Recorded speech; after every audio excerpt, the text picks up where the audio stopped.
سورہ نساء کا یہ 8واں رکوع ہے اور اس کے آغاز میں بہت اہم بات بیان ہوئی ہے۔ اللہ تعالیٰ ارشاد فرماتے ہیں الم تر الی الذین اوتوا نصیبا من الکتاب، کیا آپ نے ان لوگوں کو دیکھا کہ جن کو کتاب دی گئی ہے، جن کو اللہ کی طرف سے کتاب دی گئی ہے، یؤمنون بالجبت والطاغوت، وہ یقین رکھتے ہیں جبت پر اور طاغوت پر، اور وَيَقُولُونَ لِلَّذِينَ كَفَرُوا، اور کافروں کے بارے میں کہتے ہیں هَؤُلَاءِ أَهْدَىٰ مِنَ الَّذِينَ آمَنُوا سَبِيلًا، یہ ایمان والوں سے زیادہ ہدایت یافتہ ہیں۔ تین باتوں کا ذکر ہے۔ فرمایا جا رہا ہے کہ جن لوگوں کو کتاب دی گئی ہے، جس وقت یہ قرآن نازل ہو رہا تھا تو اس وقت مخاطب جو تھے یہ اس سے مخاطب اہل کتاب ہیں۔ یعنی اہل کتاب کے بارے میں اللہ تعالیٰ فرماتے ہیں کہ یہ جو لوگ جن کو ہم نے کتاب دی ہے، جن پر تورات آئی ہے، انجیل آئی ہے، تو اس کتاب کے ہوتے ہوئے یہ جبت پر اور طاغوت پر یقین رکھتے ہیں۔ جبت کیا چیز ہے، طاغوت کیا چیز ہے؟ جبت کا مطلب ہوتا ہے بے حقیقت چیز، بے بنیاد چیز، یعنی ایسی چیز جس کی کوئی بنیاد نہ ہو، جس کی کوئی حقیقت نہ ہو، من گڑت جسے ہم کہہ سکتے ہیں۔ اس میں وہ ساری چیزیں آ جاتی ہیں جو من گڑت ہوتی ہیں، بے بنیاد ہوتی ہیں۔ جیسے مثال کے طور پر یہ نجومی ہوتے ہیں، کاہن ہوتے ہیں، قسمت کا حال بتانے والے، جادو وغیرہ، یہ ساری چیزیں اس میں آ جاتی ہیں۔ اب یہ شہروں میں بیٹھے ہوتے ہیں قسمت کا حال بتانے والے، طوطا لے کر بیٹھے ہوتے ہیں، بڑے بڑے شہروں میں دیکھا ہوگا آپ نے، سڑک کے کنارے ایک چادر بچھائی ہوتی ہے اور ایک طوطا رکھا ہوتا ہے، اور اس کے آگے انویلپ جو لفافے ہوتے ہیں اس میں کچھ رکھے ہوتے ہیں، اور ان میں خود اس نے کوئی چیز لکھ کے رکھی ہوتی ہے۔ کسی کاغذ پہ لکھا ہوتا ہے کہ تمہارا کاروبار چل پڑے گا، کسی پہ لکھا ہوتا ہے کہ یہ کاروبار نہیں چل سکتا، کسی پہ لکھا ہوتا ہے تم محبت میں تمہیں کامیابی ہو جائے گی۔ اس طرح کوئی 15-20 چیزیں لوگوں کی نفسیات کو، کہ وہ بڑے ماہر ہوتے ہیں، تو اس طرح کی 15-20 باتیں انہوں نے لکھی ہوتی ہیں، اور وہ بندہ جاتا ہے 10 روپے یا 50 روپے دیتا ہے، اور طوطا کو سمجھایا ہوتا ہے، طوطا جا کر کوئی بھی ایک کاغذ اٹھاتا ہے، تو کیا ہوتا ہے کہ جی یہ تمہاری قسمت کا حال اس کاغذ کے اندر لکھا ہوا ہے، جو تمہاری قسمت ہوگی طوطا اٹھائے گا تو وہی تمہاری قسمت ہوگی جو اس میں لکھا ہوگا۔ اس کو کہتے ہیں جبت، یعنی اس کی کوئی حقیقت نہیں ہے، بے بنیاد چیز ہے، من گڑت چیز ہے۔ اسی طرح اور اس قسم کی جتنی بھی چیزیں ہیں۔ تو یہاں پر جو بات کی جا رہی ہے وہ یہ ہے کہ کیا آپ نے لوگوں کو دیکھا کہ جن کو کتاب دی گئی ہے، یعنی اتنی حقیقت والی چیز، یہ بے حقیقت نہیں ہے، یہ من گڑت نہیں ہے، یہ بین ہے، یہ جو ہے صحیح ہے، حق ہے، سچ ہے۔ تو جن کو اتنی سچی چیز دی گئی ہے وہ اس سچی چیز کو چھوڑ کر اس طرح کی من گڑت بے بنیاد چیزوں پر یقین رکھتے ہیں۔ دوسرا فرمایا کہ وہ طاغوت پر یقین رکھتے ہیں۔ طاغوت کسے کہتے ہیں؟ طاغوت کہتے ہیں ہر وہ قوت جو اللہ کے مقابلے میں، اللہ کی اطاعت کے مقابلے میں اپنی اطاعت کروائے، اس کو طاغوت کہا جاتا ہے۔ یعنی اللہ کی اطاعت کے مقابلے میں جو اپنی اطاعت کروائے وہ طاغوت ہے۔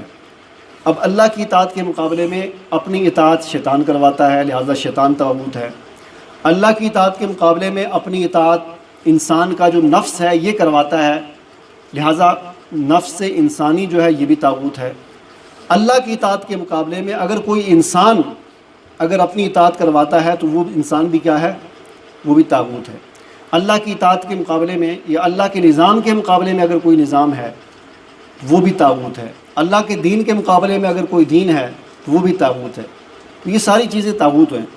فرمایا کہ کیا آپ نے دیکھا ان لوگوں کو کہ جن کو یہ کتاب دی گئی ہے تو وہ اس کتاب کو چھوڑ کر، اس دین کو چھوڑ کر، اس نظام کو چھوڑ کر وہ طاغوت کے پیچھے چل رہے ہیں۔ دو باتیں ہوگی۔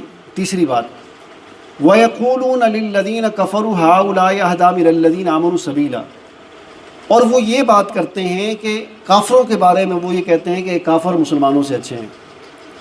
وَيَقُولُونَ لِلَّذِينَ كَفَرُوا، کافروں کے بارے میں کہتے ہیں أَهْدَىٰ مِنَ الَّذِينَ آمَنُوا، یہ زیادہ ہدایت یافتہ ہیں ایمان والوں سے۔ یہ کعب بن اشرف نے یہ بات کہی تھی مشرکین مکہ کو جا کر، مشرکین مکہ کے ساتھ جب اس نے جا کر مذاکرات کیے نا مسلمانوں کے خلاف اتحاد قائم کرنے کے لیے، ان کو بھڑکانے کے لیے، تو مشرکین مکہ چونکہ عرب تھے، وہ جاہل تھے، اور کعب بن اشرف یہودی تھا، یہ پڑھا لکھا شمار ہوتا تھا، تو ابو سفیان نے اور ان جو مشرکین عرب تھے انہوں نے اس کعب بن اشرف سے کہا کہ تم تمہارے پاس اللہ کی کتاب ہے، تم پڑھے لکھے لوگ ہو، تم یہ بتاؤ کہ ہم زیادہ ہدایت پر ہیں، بہتر ہیں، یا یہ حضور صلی اللہ علیہ وسلم اور مسلمان؟